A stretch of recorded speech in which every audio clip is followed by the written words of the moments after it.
我双眼全盲，所以我用耳朵观察这个世界。因为我看不见，所以我听声音的点点滴滴。我是王俊杰，你所收听的是《耳朵带我去旅行》。在这里，我们一起听声音的大小事。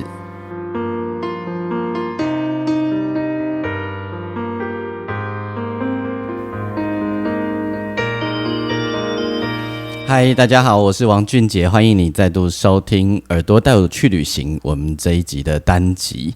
我们这一集的单集呢，我们要来做一个严肃的话题，算严肃吗？我也不知道齁。上一个单集我曾经跟大家说，我在这个单集呢，我们来花时间来跟大家聊关于台语歌的那些事情齁。那我想接下来呢，这个单集和下一个单集，我会分两个单集来跟大家分享关于台语歌的点点滴滴。那可以聊的面向很多。那基本上呢，这是一个无责任乐评。然后我必须说，我聊的接下来这两集我聊的呢，有一部分是我的专业，那有一部分是我的观察。那观察的部分呢，那是我个人的看法。那如果各位听我节目的朋友，你如果有不同的看法，或者你有一些其他的想法的话，也邀请大家你可以留言告诉我那你可以跟我分享你的想法。那邀请你可以上我的粉丝页，你可以打钢琴诗人王俊杰。我在每一个单集的底下，我都有一则贴文。那邀请你也可以留言给我，也可以私讯给我齁。那也邀请大家，如果你听了喜欢的话，你可以把我的节目订阅起来，然后呢，把我的节目介绍给更多的人。那当然，你也可以在你的收听平台底下帮我按评分5颗星齁。好，那这一集呢，我们的播放会有歌单，那歌单因为版权的关系，所以我一样会透过 KKBOX 的插播的方式齁。那如果你的收听平台是其他的平台，那让我跟你说一声对不起，就是邀请你可以自己上网去听这些歌曲。那么我也会把歌单直接放在我们的那个内文里面，方便大家你可以去搜寻这样子。好，这一集我想要跟大家分享台语歌的一些现况，台语歌的一些状况。我想问问大家，你通常听台语歌的比例高吗？或者你会常听吗？那如果你听的话，你都听些什么台语歌？你可以想一下齁。甚至于我还可以问你说，你最后一次听台语歌是什么时候？你不会跟我说你最后一次是听我的歌吧？那我也是很开心。如果你最后一次听的是我的歌，我也是非常的开心。然后好，那么我有一个朋友不止一个，2、3位朋友，他们跟我说他们听台语歌啊他们常听台语歌停留在500，还有人说他停留在0强，然后呢之后就不太听台语歌，几乎没有什么听台语歌了。那一直到跟我工作以后才又重新听了台语歌这样子。那我就很好奇，我问他们为什么，他们就告诉我说，因为后来很多的台语歌，他是说很多，他听起来都觉得不好听。我就问他，我说为什么不好听？他说因为就很像在听传统老歌。我说不会啊，是新做的音乐啊，你为什么会觉得像是在听传统老歌？他说对，是新做的音乐，不过开口听起来就跟一般咱细汉听的台语歌要讲。好，这是一件事情另外呢，我曾经搭计程车的时候，那么司机正好在听广播，然后他听的那一台广播呢，是跟我非常友好的一个广播电台。然后不知道为什么司机认出了我的声音，可能是因为我刚上完那个广播电台的节目吧。然后司机就说你是那个王俊杰嘛？我讲对，我是王俊杰。他说你跟那电台人很好的对不？我说不错啊，因对我很照顾，大家都很有感情齁。他说我想有一件代志要跟你讲。我说什么代志？他说恁这写台语歌的人啊恁爱打拼写，恁爱写较侪好听的歌，毋好拢跟他写遐老的物件。伊讲，阮遮的人吼，阮遮的司机是足爱听台语歌的，啊，毋过吼，你毋好当做讲阮拢袂晓讲咧，拢较写到要讲的歌互阮听啊，安尼阮就回头去听老歌就好啊。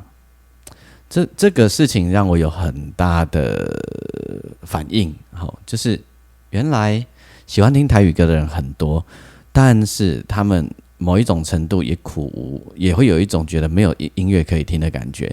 那没有音乐可以听的感觉呢，是因为他们觉得一直都在听类似的东西。好，我今天就要从这个话题开始哈。首先我要说，这里面无关乎对错，我要说的是一个现象。基本上呢，台语歌可以分成两个，我们把它区分成两个区块来解释，来开始我们今天的话题好了。我想可以把它分成典型好跟非典型。有人会说传统跟非传统，我比较不这么认为啦，我就说它叫典型和非典型。OK， 首先呢，我们来说说什么是典型的台语歌哈。你如果打开三立还有民视的8点档，好，三立和民视的8点档，还有他们的片尾曲，那几乎啊95%都是典型的台语歌，好，几乎95%都是典型的台语歌。好哦，那它的片头、主题曲、片尾曲都是典型的台语歌。好，请问一下哦，三立跟民视的8点档收看率高不高？很高哦，很高哦，非常高哦，吼，它的收看群很高哦。好，那也就是说，为什么会用典型的台语歌？可见听这样子的歌的人很多，对不对？不会少的。好，那如果你打开 KKBOX 的台语歌的排行榜，好，你打开排行榜哦，你好奇一下去看一下，你也会发现排在前20-30名的几乎都是典型台语歌。好 ，OK， 那另外一种叫做非典型台语歌。什么是非典型台语歌？也就是他们所谓的叫新台语啦。我一直都不喜欢用新台语来形容这个事情。为什么？因为非典型台语歌其实在1990年早就有人做啦。从陈明章老师开始，然后黑名单，然后他们开始就已经做了很多所谓的非典型台语歌。那到现在还在讲，他们那时候就是新台语了。到现在如果还在讲新台语的话，那就是我们都没有进步咯。包括之前的蔡正南啊，然后那个陈明章，我刚刚讲的陈明章老师、林强、伍佰，早就已经在做非典型台语歌，他们那时候已经叫新台语歌了。那如果你要说现在这种非典型台语歌还叫做新台语歌的话，我觉得有点牵强，所以我不是很想这么说。好，那比如说萧煌奇、黄山亮、江蕙怡、邵大伦，好，然后我。还有像很多的乐团草屯音啊，然后血肉果汁机啦，或者是那个最近真红的有一团叫真卡人，因为那个电影的关系，那都是属于非典型台语歌。那偶尔有一些华语歌手来唱台语歌，通常也会唱一些非典型台语歌。那江蕙的后面好几张专辑里面也大量的收录了非典型的台语歌。OK， 好，那基本上区分成2个部分，这样子我们有了简单的划分，典型的台语歌跟非典型的台语歌。好，那典型的台语歌的拥护者呢，一直都有一个心愿，他们一直想要一直在推动一个事情，就是想要为典型台语歌办一个奖项。好，单独来办一个奖项，为什么？因为呢，典型台语歌啊，在很多年来啊，都无法攻入金曲奖。如果入围，常常去陪做。那为什么会这样？好，为什么会这样？第一，我们要先说典型台语歌的收听群高不高？很高哦，非常非常的高哦。但是呢，为什么它常常在金曲奖都无法出头？好，因为这个跟结构很有关系，我必须持平的说，典型台语歌虽然很有声量，真的很有声量，但是欠缺了话语权。为什么欠缺了话语权？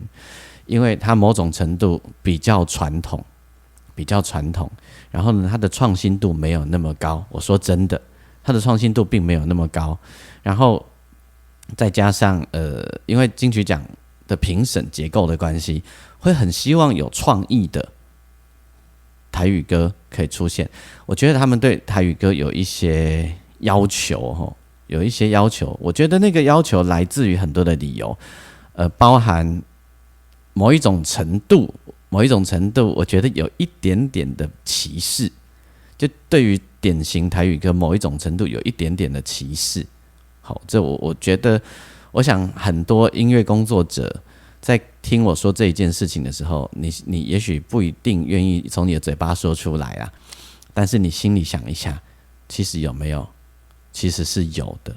好，那为什么会有歧视的问题呢？就是因为觉得老派，觉得传统，觉得保守。好，那甚至于会觉得有时候品质上有一些问题。好，这里我要绕回来讲一下典型台语歌吼，那确实在音乐风格上面比较守旧，比较传统，大概是一脉相传，从老歌那个脉络，台语老歌那个脉络一路下来，所以到现在你还可以听到很多传统老歌的影子都一直在里面。比如说，好，我用钢琴随便示范哈。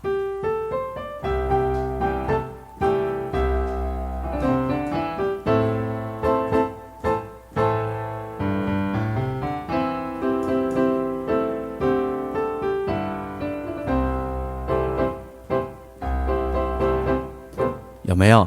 如果你有你偶尔听一下，或你去 KKBOX 转一下、绕一下，这样子的台语风格的台语歌还很多哦，但是你会觉得，这在老宽，有没有？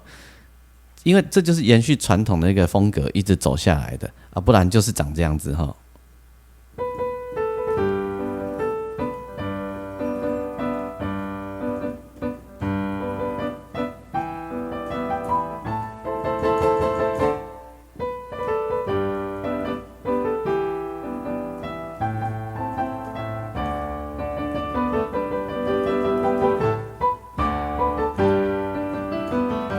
有没有觉得也很像老歌？很像，对不对？就是30年前、40年前就有这个风格，一直走到现在。那延续这个风格，就延续有点那种日本某一个时代的演歌的风格，一直走下来的。好，那所以啊，就会被嫌老派。好，我要说这样的歌的拥护者很多哦，还是很多哦。我今天说的没有要说好或不好，我是在说一种现象。好。那典型台语歌呢，就会受到一些这样子的质疑啦。那另外就是我刚刚讲到的品质，好，我必须很诚恳的说，有一些我以前在做广播电台的时候啊，有一些某些唱片公司台语唱片公司寄来的专辑，我连打开都懒得打开。为什么？因为他们真的品质做得不好，就是编曲啦等等，都稍显寒酸。那个今年的评审长有说一件事，就是唱片基本上是一个精致的工业啦，它还是有一定的工业水平在那边。那你在听某些唱片公司寄来的台语歌的时候，你真的会觉得，嘿，什么时代呀？我就是觉得，刚才为了要市占率来做唱片，再加上其实台语歌有一个陋习，传统的唱片公司有一个陋习，现在好几家唱片公司都还是这样子。就是他们是不付版税的，也就是说你，假设我卖一首歌给某家唱片公司，我基本上呢，我只有那个著作人的人格权，我只有名字，其他我都没有。他的版税、他的版权、他的 KTV 等等等，都不关我的事。为什么？为什么？今天我们不聊为什么，好不好？对，因为这聊起来又很复杂。总之，它的现象就是长这样，所以它就需要有很多愿意买断的人来写歌。这里面就有人专门在写歌，然后专门在买断，然后价钱不一，有人8000，有人1万，有人2万，有人4万。那当然贵一点的就是他写的很好的，但是你不可能永远都一直找那些贵的，对不对？所以就会有很多有的没有的声音就跑出来了。OK， 讲到这里，大概大家就知道一些脉络哦。那为什么为什么很大的族群会喜欢听典型台语歌？因为典型台语歌的音韵、咬字、旋律之间的那种契合度是很对的，很刚好的。它不会有一些你听起来你不知道他在说什么的。我等一下会花时间讲这件事哈。就是它的咬字啊等等，因为台语有一个麻烦哈，台语本身就有很多很多的音，台语这个语言啊本来就很多音节，它跟国语和英文不一样哈，它有很多的音节。那这些音节啊是好处也是坏处，好处就是它本身的字它的口语就可以创造出很多的旋律，但坏处呢就是它也很容易被这些音节绑架，所以你很容易就要顺着音韵走，那就很容易流落在一个框框里面。那这也是传统台语歌在发展过程里面到近代很容易被人诟病的地方，就是觉得好像没有办法跳脱。跳脱是一门学问，然后那比如说林强啊、伍佰、陈明章老师，他们都跳脱很成功哦。南歌更不用讲，蔡振南那个是跳脱的翘楚哦。郑敬一其实也很强大啊。好，那在郑敬一是传统台语歌里面，我觉得非常有特色的，而且又好听的。好，那因为这样的关系，所以他们没有办法听非典型台语歌。因为非典型台语歌常常会有他们听不懂的地方，我等一下会比喻给你听。讲到这里呢，我让你听一首，我觉得，我刚刚介绍的那个风格到现在都还一直维持着的，好不好？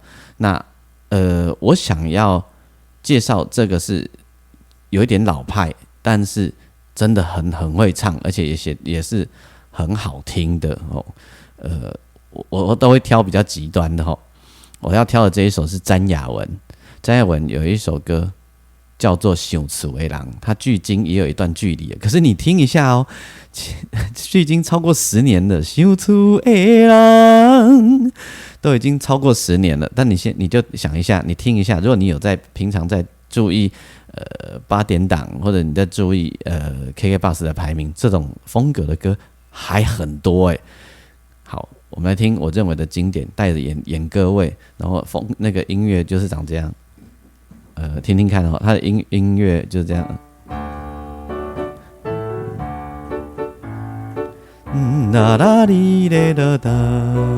大概是这样子有一点日本味的想厝的人，然后我们再继续聊。好，听完了想厝的人之后啊，你会不会马上你也会突然想到，搞不好你会想到那个你有时候在卡拉 OK 啊，或者是如果你离开台北，然后在乡下经过人家民宅家门口啊，跳人来在唱 KTV 啊，唱卡拉 OK 的时阵，这一类的歌也常常出现呢，有没有？所以这样的歌，这就是传统台语歌的市占率其实很高啊，非常的高啊。它并不是没有声量的所以收听的人很多。那你会说这些收听的人为什么不听非典型台语歌呢？这就是我接下来要讲的好，非典型台语歌最早我刚刚讲的从我当然更早都还有，但是我们如果用一个分水岭的话，就从陈明章老师他们下午的一出戏黑名单等等，这样林强的向前行查某人的味欧联杯啊，然后伍佰的手机狗叫那个空袭警报等等等这些歌，咱来用一个分水岭对因算是非典型的开始好不好？我们是这样想事情的话 OK， 那你就会发现还有蓝狗蔡振南他写的《灰哪里基》啦，他唱的《太勇》等等。好，那南歌其实比较特别，它是跨越，它是同时可以在典型的台语歌，同时又在非典型台语歌里面游走的人。好，那这些台语非典型，我刚刚提出来这些例子呢，他们都有一个共通的特色，就是他们基本上他们的台语的咬字音韵，我刚刚讲过吼，台语的音韵很卢很复杂，因为它自己本身就有好几个声韵在那边，所以那个是好处也是坏处。好处就是它的旋律很容易产生，你可以自然创作法，跟着文字语言走，你旋律就很容易出来。但是它的负面就是你也很容易被绑住。那有时候我们常常在做台语创作的时候，为了一个音韵，为了一个字一个导音，我们就在那边想破头，因为我们不想要被绑住。所以在这一类的情况下，我们常常会遇到困难。然后那我刚刚提的这些创作者，他们基本上他们对于音韵咬字那些导音等等的事情啊，他们都控制得非常好，都控制得非常非常的好。所以呢，他们的这种非典型台语歌啊，基本上接受度还是很高的，非常高的。比如说我讲音韵，我举个例啦，比如说以前萧福德老师啊，我小时候啊，我去参加我在五专的时候参加歌唱比赛，然后他在当评审，他最爱讲一个例子，我听他讲很多次哈。他比如说有月牛更更照家庄，月牛月亮亮亮的光光照家庄照家庄。那你只要一不小心导音错了，事情就都错了。月牛更更照家庄，这样还好哦，这样还算是在导音里面照家庄，但是是什么家庄有没有？月牛更更照家庄，这样导音对了，但是听起来就老老的，有没有这种感觉？那如果是这样呢？月牛更更照家庄，就完全导音就错了，对不对？好，就家庄是什么东西这样子？那如果是这样，月牛更更照家庄，可以哦，这样就会是对的。好，做了这样的比喻以后，你大概就可以明白我说的导音的问题哈。好，但是呢，在近期20年来啊，很多年轻朋友或年纪跟我差不多的人，也很想要能够写所谓的就是非典型台语歌，但就遇到了一个困扰，就是他们的导音啊、音韵啊，常常是错的，经常性是错的。好，那你就要问我为什么会是错的？这其实啊，我们说起来啊，跟教育很有关系。对于台语有在接触的人，大概也有可以分成3种人啊。第一种就是本身他台语很好，然后他自己平常生活里面就经常在讲台语的人，那这样的人基本上他的导音啊、音韵啊是不会错的。那相对的，这样子的听众，他也无法容忍去听一些他觉得听起来不知道在听什么歌。好，那第二种人呢，就是本身是有台语的基因跟台语的养分的，但是他讲不好，这样的人可能是占最大多数。这样的人应该就是占最大多数。那这样的人呢，当他来做台语创作的时候，他有时候还会先从国语思考，先用国语想词，然后再翻成台语。其实有很多的非典型台语歌的创作者，你看他的歌词，你就知道他的创作过程是这样。其实不只是台语歌啦，客语歌、原住民语的歌里面都有这个问题。好，第3种呢，很单纯，就是他本身的台语养分跟经验就是很薄弱的，他可能就是在他自己本身不是一个台语人，他就是听人家讲而已。但是他又很喜欢台语，他就会来创作。好，那这样子的人写出来的导音就更加的危险了。好，这种歌也非常多哦，非常非常的多。他可能是作曲人，他看人家词，但是他就把那个咬合啊，就常常写错。OK， 那第二种人呢，他们听台语歌的话，他的要求就没有那么严格，他可能会多花一点时间听旋律好不好听。OK， 那所以呢，非典型台语歌好像常常这几年在金曲奖里面可以崭露头角，可以崭露头角，但是也常常会被典型台语歌的拥护者跟听众诟病，就是你们那个歌啊，东西来得奖的尔叫好，不过也无那个，就是听起来感觉无够感动，因为安尼感觉，为什么？风格啊，跟伊想的无同款，风格跟伊想的、跟伊习惯的嘛无同款。那这件事情一直都在拉锯，一直都在拉锯。那早期啊，我们会觉得五月天写的台语歌那个咬合啊，就怪怪的，我们会这样觉得。但是呢，我说的我们是指那个台语本身，你就是靠台语在生活，你本身就是生活里一直讲台语的人吼。但是呢，这10-20年来啊，你就会觉得五月天那个小 case， 真的是小 case。更多的台语歌，我们觉得它也没有不好听，它就是典型人觉得它也没有不好听，但是就觉得不够感动。不够感动有很大的一块的理由是，你可能有时候不知道他这个歌词在唱什么。他们觉得最好听的台语歌就是不用看歌词，用听了就已经听出他在唱什么了。传统的台语老歌，你一听就会很明白。就像那个随便举例，就比如比如这样子啊，我想想看，好，这个哈被人放杀的小声气，你一听就知道啊，被人放杀的小声气，对不对？或者是怎样我每日每暗梦，每天晚上都做梦，你就很清楚，就是类似这样子的例子。